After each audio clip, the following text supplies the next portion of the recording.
Expedition 33 is more than just a game. It's an experience. I haven't played something this deep in a long time, and the game has a much deeper meaning that's worth taking a deep dive and exploring holistically. In this video, I'll examine the game's moral ambiguities, religious and philosophical themes, and direct influences of other media. When one falls, we continue.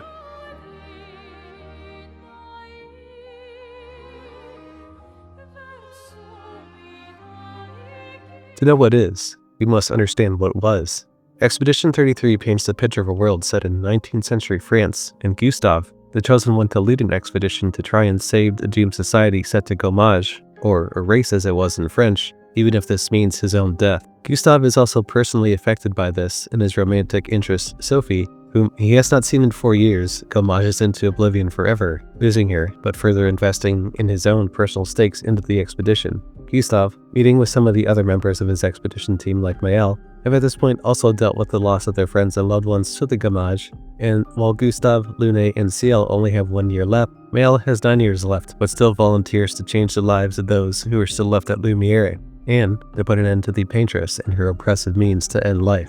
Filled with a sense of hope, the expedition arrives at the continent and meets someone who is old and has battle scars. Before we have time to even process what has just happened in Lumiere, the strange man attacks us and is helped by his Lovecraftian-looking monsters who kill our friends one by one, leaving Gustave for dead. And this is just a prologue. Transitioning into Act 1, Gustave has already begun to question himself and the will to live, seeing all the previous dead expeditioners sort of assimilated into a bloody tree, which would push one's sanity to the brink already with dealing with this much loss. However, Lune talks him off the ledge, and now refocused on the mission, they search for other survivors. At this stage, it is clear one of the game's central themes lies in grief, at least insofar with Gustave and Lumiere dealing with the gommage. Things already being crazy only begin to build up further with a Red 33 message saying they have Maëlle and she's with them. Given this rather ominous message, you can't really feel safe about what's coming. Who would do this and why? As our journey takes us to the floating waters, a strange manor lies in the middle of the area, with paintings on the wall of where we've been and where we may go. Who lives here? What is the significance of this manor? And why is everything locked? There's too many questions and not enough answers right now. What's important is that Maëlle is safe and she has been under the watch of something called the Curator, who seems to have taken more of an interest in her particularly, which again, we are not able to ascertain that reason yet. Why do they have these powers to help us? And how are they able to stay in the manor without much of a physical presence, or at least a shell of whoever they were formerly? We are also hinted at someone named Verso by Noko the merchant, whom they seem to have had a prior relationship with, but no one seems to bat an eye at this, and just goes along with it, further adding to the questions in this act of the story. Maëlle even begins to have these time stops where the white-haired man from the beach and a young girl with a mask, presumably his daughter, points out that everything that is happening is her fault, and she's just as confused as we are in this case. Without any context, the game continues to build into the mystique as the plot thickens further as we pass through the Gastrel area to meet the Esquier of whom legends are told. Another subtle bit of detail worth noting is Maëlle says that she feels deja vu within Esquier's nest. How is that possible if you've never been there before? Make a mental note of this for later. Upon meeting Esquier, who by all accounts has an incredible intro for her character, and I immediately took to him and his personality. He makes note about us coming back to learn to swim, and while it's noted that he talks in riddles, this is the game's way of giving us another bit of subtle foreshadowing without jumping the shark. Esquier also mentions that he too knows Verso just like Noko did. Just like before, no one seems to ask who he is or why. Maëlle again has another nightmare vision of events from an unknown time, and the thought of any of it happening now scares her since she was warned by the white-haired man that it would all be her fault. While the white-haired man and woman watch her sleep during her monologue, another important detail is shared to us. We are but a fragile dream, a singular weed, resisting, ever resisting. Those who know not that they are not. I want you to keep this in your mind for later, because this again hints towards something grander than we are aware of. Also, in one of the more heart-wrenching scenes in the game, Gustave is killed by the white-haired man, while Maëlle is covered in his blood, only to watch it unfold. For a character that we had grown to respect and like, only for him to be pulled for us this early hurts. On top of all the emotional turmoil, Maëlle has an out-of-body experience where she is seemingly in another world unknown to us, but this is done by the white-haired man in order to justify his actions and to make her understand that they both need to consider their families for their actions. Before she can be killed, she is saved by a strange man who has a prior relationship with the white-haired man of whom he betrayed a long time ago. He also makes a choice to align with Mayal in the expedition against the white-haired man, who he makes note that Mayal is not his family, but the white-haired girl is. With another key point, she will never paint again. Leaving the family dynamic aside for a moment, how does he know that she can paint? Does she know? We're not yet ready to understand the full picture yet, other than we have some support against the white-haired man's agenda without Gustav, and that's all we can really ask for. This stranger named Verso also tells us that he was from the very first expedition and is effectively immortal, and that the man who killed their team and Gustav was his commander Renoir. Renoir views the expeditions as a threat to his existence and wants to help protect the paintress because the two are linked, so if she dies, he does as well. As Act 1 finishes, the mission is still clear. The paintress must die. Act 2 is centered around Verso and his impacts with Expedition 33. As I've noted previously with certain interactions in the game, one that caught me in Act 2 is how Verso acts toward Mayal about losing family, and her response seems to indicate that she is more familiar with it than just losing Gustav. It really invokes the belief that there may be something between these two and that the player isn't keen on it yet. Our conversations about Verso and death also made me question some things, and while yes, he is immortal, the context in which it is asked felt really unsettling, almost like he knows more than what he's letting on. Also, in their continued relationship building, she never disputed it, even when put in context within Lumiere. Someone so young normally wouldn't need or want to go on an expedition with so much life to live. Keep an eye on this dynamic. Even after meeting the eccentric Minoko, even he recognizes that Mayal is something more significant than we the player have been alluded to, and her role against the paintress is essential that no other member can fulfill. The budding flowers in the icy tundra also led my mind to see this as a new power blossoming in even these adverse conditions. One thing that really struck out to me when in Old Lumiere was Minoko saying that he felt like he's always known Verso. This in particular is strange because while they have had said to have gone on some expeditions together, it is not really given any more detail than that, and we are left with more questions and answers of each of their origins once again. I also loved the little details about Renoir were sprinkled into Old Lumiere, as you hear about his family life in the manor and how his family life is basically non-existent, and it weighs upon him almost like living in a constant personal hell of once what was. This helps make his motivations clear. I also personally love the reveal about how Verso is Renoir's son, and that Verso is trying to end the cycle that his family is going through, through the sort of manipulation that Renoir claims Verso is using against the expedition to push his agenda against Renoir, making him the villain of the story. It is also quite fitting that during Renoir's journal, he spoke of loss and its toll on him, that he takes that revenge out on the expedition and as a result killed Noko without a shred of remorse. Alicia also shows Mayal who she is behind the mask as the flames take hold of the manor, and without saying a word, we are able to tell through the game's use of environmental storytelling what really happened to her, as Mayal touches her face as if to feel a sort of phantom pain, thus gaining her own understanding. We still don't have a clear picture on Verso with the father-son dynamic, but whatever transpired must have been pretty bad to turn away from your own father. Another thing to note is Mayal's subtle hints about deja vu again, first with SQ's Nest, and now with the Axon music. After what we had just seen with Alicia, could she have just planted memories in her or something else? I love the mystery of it all. As if to draw our attention away from the fallout of the Axon battle, the curator then triggers a hallucination that maybe from another life they could have been Renoir. During the second Axon battle in the Visages, this bit of storytelling focuses on the mask we put up as a means to deal with the hardships or tough situations we find ourselves in. Axon itself was a manifestation of this, and after his defeat, it seemed only CO was able to understand that, and that the mask was her.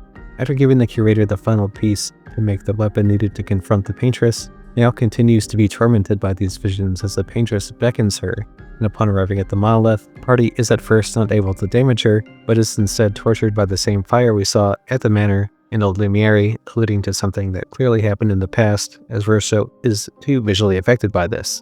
What is his relationship to the paintress? The build-up has been fed to us at just the right pace, but the big reveal is coming. The monolith also paints the picture as the paintress was someone of great esteem, as both a painter and a teacher, as well as someone who deeply loved her children. It also served as a sort of recap for the previous areas, while giving us new details to chew up narratively, like her journal showing us what endless torment she is under, and not even able to handle her own child Alicia.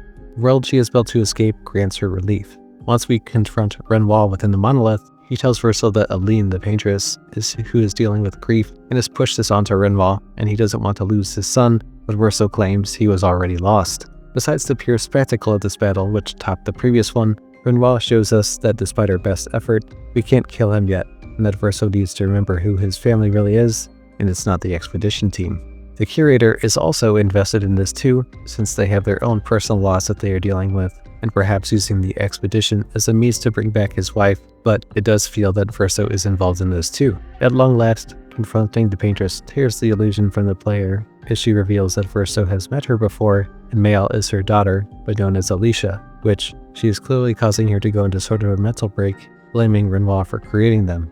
The battle was as grand as you might expect for this game, and strangely, in her dying breath, she casts heal on the expeditioners as if to show that she was not intended to be a threat that she was shown to be throughout the expedition. It left me rather confused at the time. Another important detail is as she lay dying in Verso's arms, she asks why, like a small child would ask if they didn't understand what they did wrong, and when Mayal touches her again, calls her Alicia, and there appears to be a sort of energy transfer to her. What this means is still unclear to us. With the paintress defeated in the smooth transition into Act 3, the numbers have disappeared from the monolith, indicating that we are the last expedition, and we've met our goal as a symbol of victory is planted upon the apex of the mountain.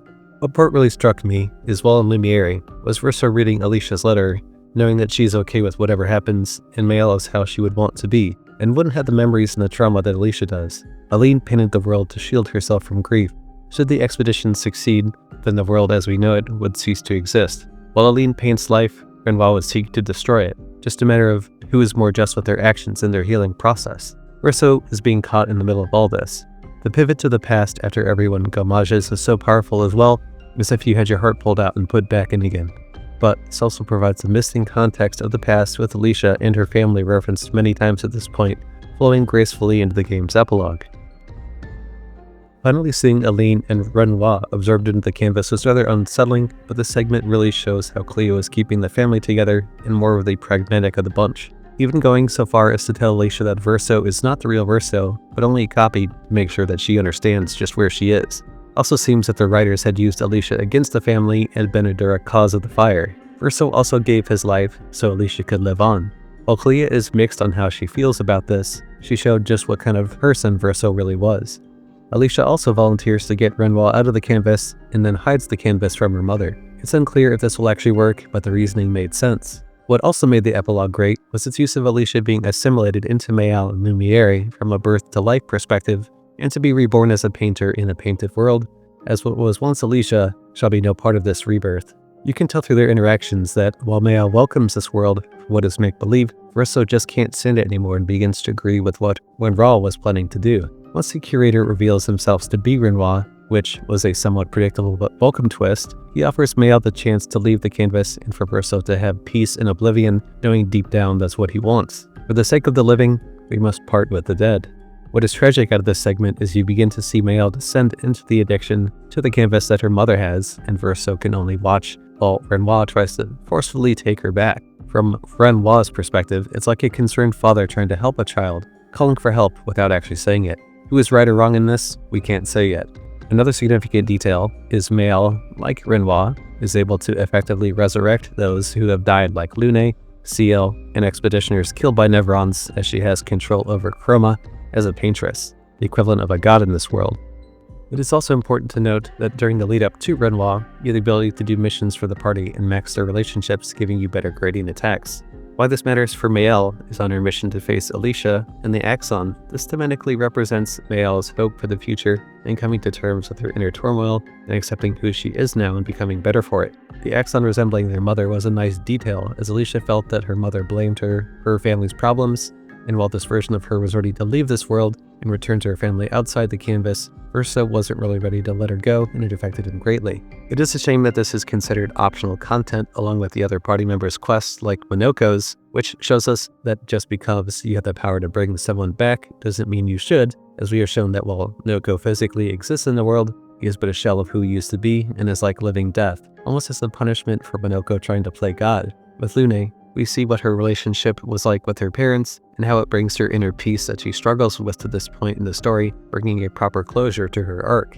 With the Flying Manor, we see how Clea was used in this war between the family within the canvas and how she was trying to put an end to this. With how detailed the rest of the story had been, I must admit I was hoping for something more in depth for Clea, but I do not regret learning more about her. What really struck me with Clair is you can tell that she loves and misses Verso, but knows in this form within the canvas it's like a forbidden fruit, and she realizes that she has to get herself out or she will succumb to the same addiction as the rest of her family and effectively commit suicide to get out. Just another moment of tragedy for the Desandra family. Simon shows us briefly how things were with the first expedition and how he had a relationship with Clair, but ultimately fell to the manipulation from Aline to be just a shadow of himself staying in the abyss. Also shows us that Expedition 60 were extremely powerful in their own right to be able to take one of his arms. Absolute gigachads. I know I have only briefly mentioned the side content, but I really do wish that these were worked into the main story, just so you couldn't miss them and get some greater detail in the past. Now that you've gained greater knowledge of this world from its side content, it's now time to face Renoir and the consequences that come from this. The significance of all the resurrected expeditioners fighting the abominations of Renoir as you venture deeper and deeper into Lumiere really drives home that this will be the final expedition and there needs to be a tomorrow for us all. Your conversations with the young boy, who in many cases to this point have been intentionally vague, things start to make sense as you can now guess just who it is. Verso entering the opera house with the soft piano music playing evokes the memory of him telling Maëlle how he misses playing music in the opera house, and this bit of peace and tranquility in an otherwise chaotic area lets the player achieve a moment of respite to once again take in what this game has been showing you from the beginning with the young boy and the fated man and woman to understand that these were all hints to how the family had managed their lives and dealt with its conflicts and its grief. Renoir, being the manipulator that he is, tries to talk Maëlle out of fighting for the canvas to just go home and let everything go. The most compelling part of this is that he truly does not want to destroy the canvas, but his family is leaving him no choice. The Desandra family views this canvas as the last piece left of Verso, and they can potentially destroy what is left of the family. The scene truly speaks volumes as Lune and Ciel show that they are behind Maëlle, as Lune speaks of good parenting and how it affected her, while Ciel speaks of how she personally dealt with her own grief with regard to her husband and child. You need only look at Verso to see how his blank stare and body language show that he is scared of the outcome, not just because he's able to rest, but to see his family at odds over him greatly disturbs him. Verso's death took the joy out of life for Maëlle, and she blamed herself for it. All Renoir wanted from this war was for her to move forward, and the battle shows that she is incapable of doing so. The scale of the battle with Renoir was truly breathtaking, with the backdrop of the Void and the Axons protecting their master.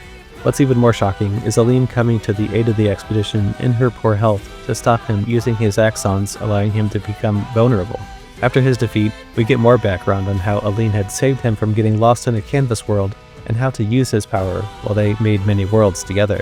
Renoir was even trapped within the monolith for 67 years and left to think about how he can save himself and his family from this addiction he views the canvas world as. Aline is barely able to live in the real world as the canvas world consumes so much of her, with each family member dealing with their loss in their own way, but none you could say are really dealing with it in a healthy means to cope. The tender moment of father and daughter holding on to each other as he fades away, telling her to hold on to each other, shows that he truly understands her point, and while she values her friends in the canvas, but you do feel that in his acceptance that deep down he knows that she will become her mother again. Where the game really got me was being forced to choose between Verso and Maëlle for the fate of the canvas, and either of these choices left me with the feeling of, did I really make the right choice? With Verso, I felt horrible having to fight Maëlle, and I cried as she slowly fades away in shock that Verso could do this to her. Then, we have to watch as you slowly lose everyone else, like your best friends Minoko and Esquier, and your love interest with Ciel, while Lune feels as though you betrayed her. As you then find out, at last, this young boy was Verso, as he finally gets him to stop painting. They hold hands and walk off and finally die in peace, something that he really always wanted. In the epilogue of this ending, you see that this represents the family's way of finally mourning Verso properly and moving forward together in the healthiest way possible. The final frame of seeing everyone you met along the journey waving as they fade into oblivion allows the game to end on a bittersweet note and something I could live with myself, knowing that this was the best outcome that I could do. Now, Maëlle's ending left me feeling rather unsettled. She had successfully brought everyone back, from Ciel's husband Pierre to Gustave and Sophie, and everyone she lost, even Verso, but there is a steep price to be paid. My interpretation of her ending is there is not only a lack of coping from her family's loss, as you would see in Verso's ending, but she had succumbed to the same addiction as her mother that Renoir knew would happen, and is using Verso as a puppet of sorts, and you can feel the tension between them, as you the player know he can never have the life that he wanted to begin with, and he may as well be living in his own personal hell. As it ends on Maëlle's cold stare, you feel that this was generally not meant to be a good ending, and I just felt disgusted with myself for making the choice at all. I'm sure many of you felt the same. Now that we've understood and got the full context about the story, let's examine the finer details like the game's use of moral ambiguity and the philosophical side of things. Interwoven into Expedition 33's excellent narrative is how it uses the Hunter family's morality against them for better or worse. However, I want to frame this section as more of what I would do, or what a rational person would do under these circumstances presented in the game. Given we now know that the greatest loss of the family was Verso's death, and Aline had figured out a way to bring him back to life and make him immortal in her painted world, it bears the question, was she right in doing so? As a parent, I can speak personally on this and tell you that everything in my power I would do to take care of my child, I would do so, much like anyone. But I must disagree with Aline's actions, and I feel that Renoir was not really wrong in trying to erase the canvas. When people are going through the stages of grief, we tend to become irrational and make poor decisions, and some do deal with loss better than others. Now, given we don't know a lot about what steps were taken to actually process their grief, it is natural that for a family of painters to paint as a form of therapy. As shown in the battles with your family members throughout the story, the only one remotely really trying was Clair, as Renoir at least knew his limits, just to not get sucked in, as it was so easily done. When a family member is dealing with an addiction like Aline, an intervention is needed, and it seems that both Verso and Renoir do this, but only Verso had his best intentions in mind, having essentially being immortal and seeing and understanding death better than anyone in the story. His ending allows the band-aid to effectively be ripped off, forcing the family to move forward. Mael, I feel, failed miserably at what she was trying to accomplish. As well in the real world, lives a life of disability, she viewed herself as a shell on the outside, and her actions, while on the surface level were noble, shows her morals were pretty gray, as she views the expeditioners as her puppets in her fantasy land where she is queen. If you ask me who is right and wrong, I would even say nobody in this game was morally right. I know I painted Verso as someone more justified in his actions, but even he did some nefarious things like having the clear ability to save Gustav and choosing not to, and just watching him die. If he had saved him, would the ending still be the same? Gustav may have been able to change the events of the game completely, but we'll never know because of Verso's selfish ambitions.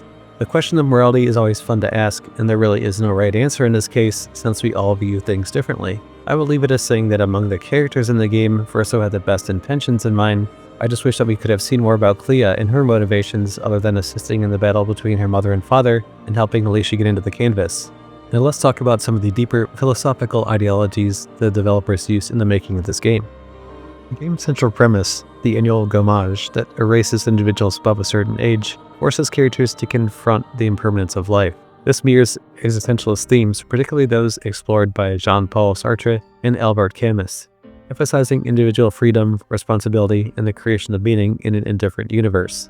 Characters like Gustav and Mael grapple with their mortality, making choices that define their essence in the face of oblivion. Sartre believes that existence precedes essence. What this means is that before anything has essence or meaning, it must first exist. This is an inversion of the metaphysical statement of the classic philosophy that essence precedes existence. In relation to human beings, we are what Sartre calls a being for itself. In contrast, there is a being in itself, and in itself has its entire conception of life laid out for it. For example, you would think of a stone simply as a stone. A stone does not ponder what its meaning of life is. A stone just exists. A being in itself, just a being for itself. A being for itself, however, is fundamentally a negation. It exists to define itself. When Sartre says, a man is what he is not and not what he is, he is fundamentally stating what it means to be a being for itself. That said, I feel that this applies to Mael and Verso pretty well, that they have both dealt with death, and more specifically Verso, who understands the meaning of life better than anyone. He knows what he is not and not what he is. Mael, as a paintress, understands this ideology as well within the painted world, but loses this ideation outside of it as she merely exists.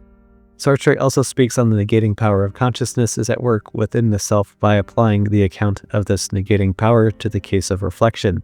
Sartre shows how reflective consciousness negates the pre-reflective consciousness it takes as its object.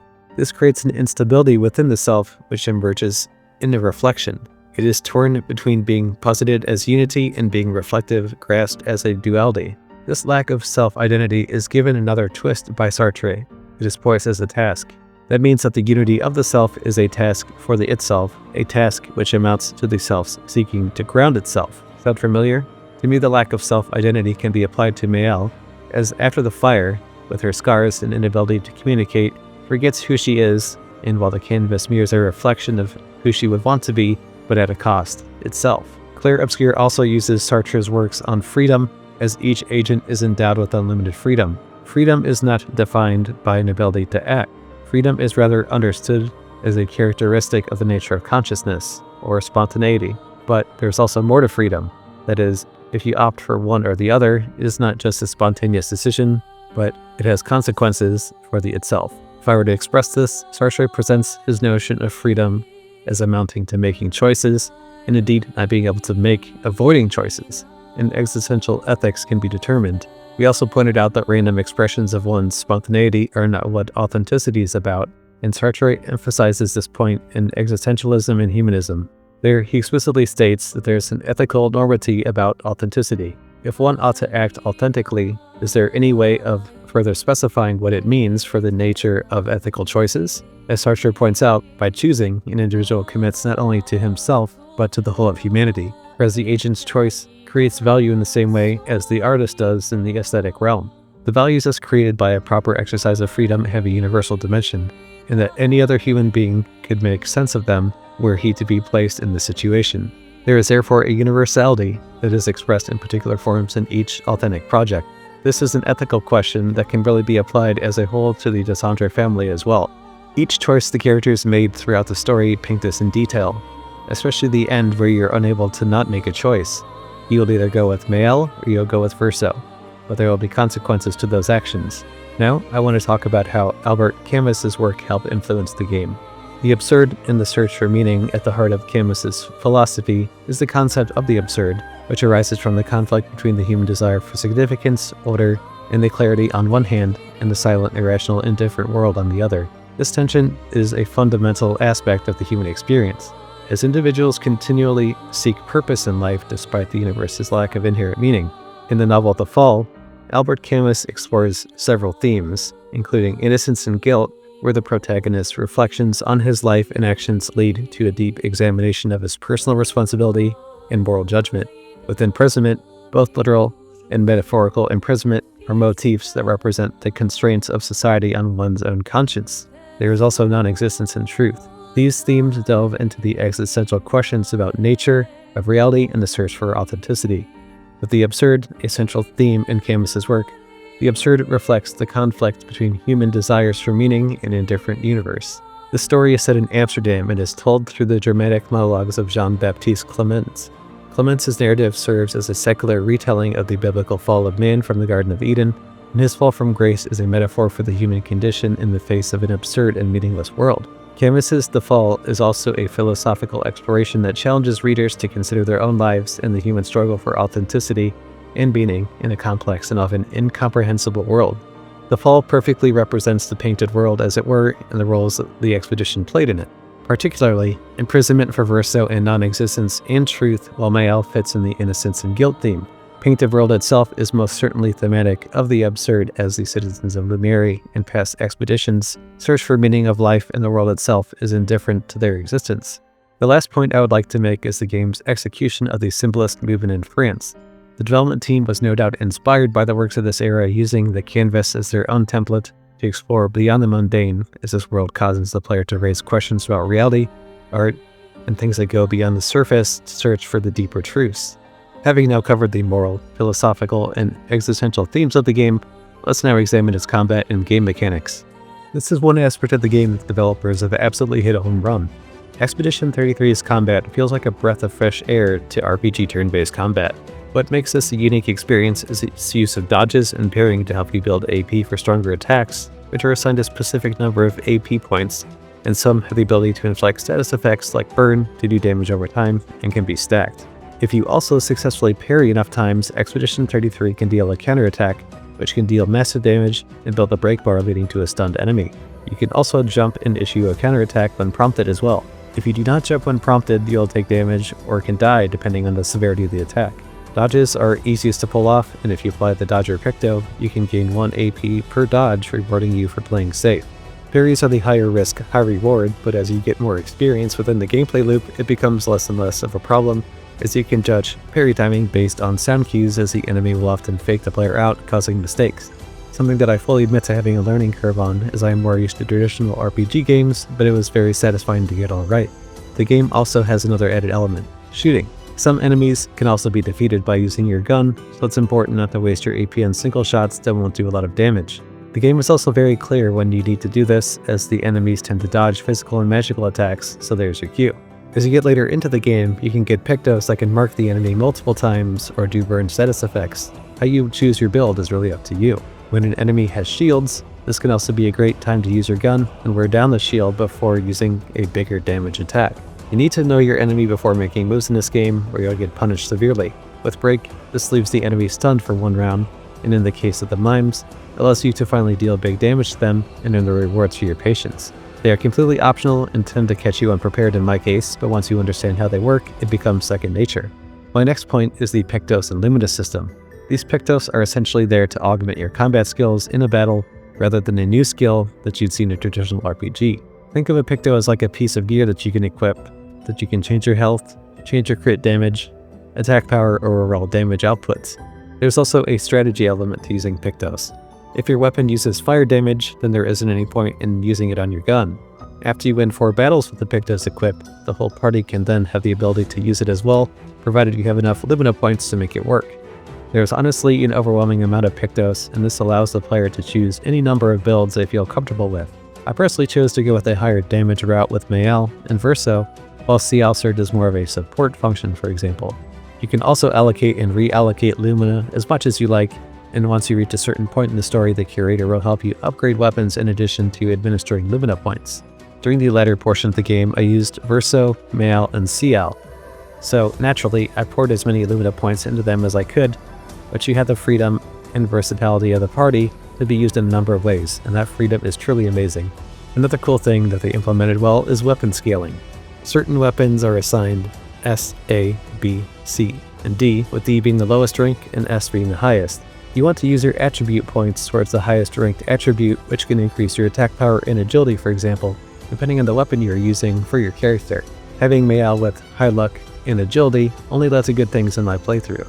If you feel you messed up your allocations, or a boss is giving you trouble, you can always recoat or redo your attributes, giving you the best damage output for each character. There was an abundance of these throughout the game, and I never felt like I was at a disadvantage, and could always do it when I needed to. Each character offers something unique in their playstyle as well. Gustav can build towards an overcharge and deal big damage, while Lune can use stains that build against the elements like fire, ice, earth, can unleash elemental genesis to really overwhelm enemies and even break shields. Ciel can be used either as damage or support, which uses her Sun and Moon cards with Foretell to build up towards a bigger damaged arc attack, or in my case, I used her with her intervention skill to switch to Mayal and max her AP charges. Monoko is really cool in that he can take the feet of his defeated enemies and transform into them and use her skills against them in future battles as long as he is equipped in your party. I used him as a sort of auto death bomb build in order to get through the battles quickly, and also had break the boss's shields, which was invaluable in the late game. Lastly, Verso has the ability to rank up from D to S as you hit more attacks, and critical hits will continue to rise, allowing him to deal more damage. Late game, you can even get him a weapon that starts him off in S rank, so you are immediately dealing heavy damage. It was really fun just to try and mess around with how to use each of these characters, but the endgame I felt pretty nailed on with my party and reserve unit to handle really any situation. Ultimately, the satisfaction of beating some of the harder challenges in the game with my builds that I used felt like a genuine achievement, and that is truly a wonderful feeling in an RPG. One other thing to note is the game's use of interpersonal relationships.